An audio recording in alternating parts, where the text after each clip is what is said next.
Hey guys, welcome to my jilbab making series where I show you how you can sew your own jilbabs at home like a pro.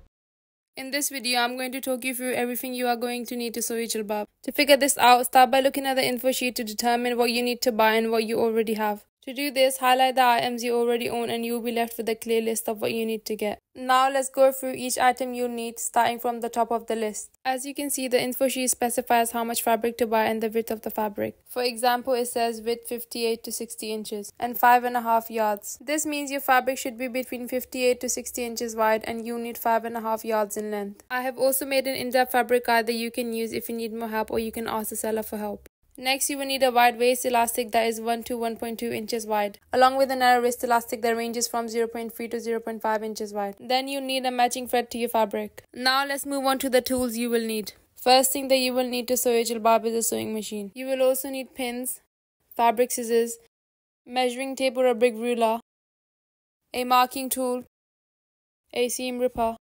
You will also need access to a printer to print your patterns, glue tape or a stapler to assemble your pattern.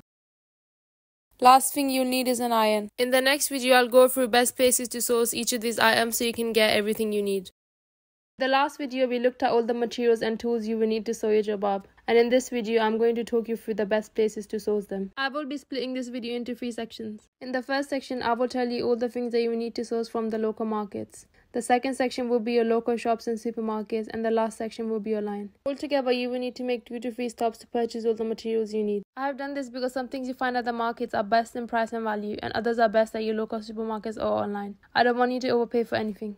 So before I talk about the materials, I'm going to start off with printing. So if you don't have a printer at home, what can you do? You can print at your local library. They have computers and printers available for everyone to use. I used to do this all the time before I got my own printer. If you go to school, college or uni, you could also print there. There are shops called internet cafes which have computers and printers that you can use for a small fee. I have also used these many times. You might have this in your local area. And lastly, you may be able to ask your family and friends for printing. So now section 1, markets. From the markets, you will need to get your fabric, thread, waist and wrist elastic. If you have never bought fabric before, at the markets, fabric is sold per yard. For example, £3 per yard, and you buy the amount you would need.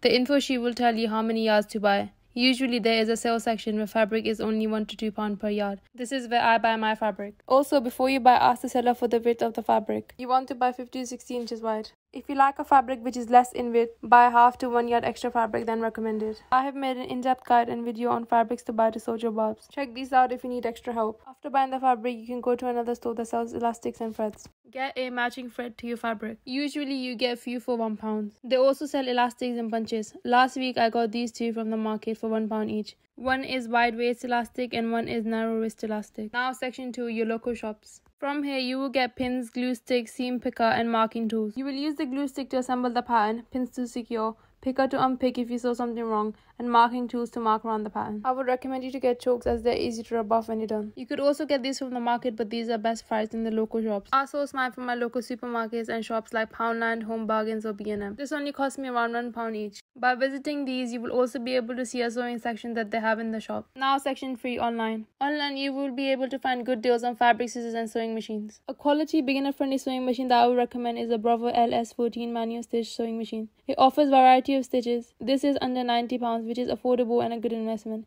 You can get these from many places online.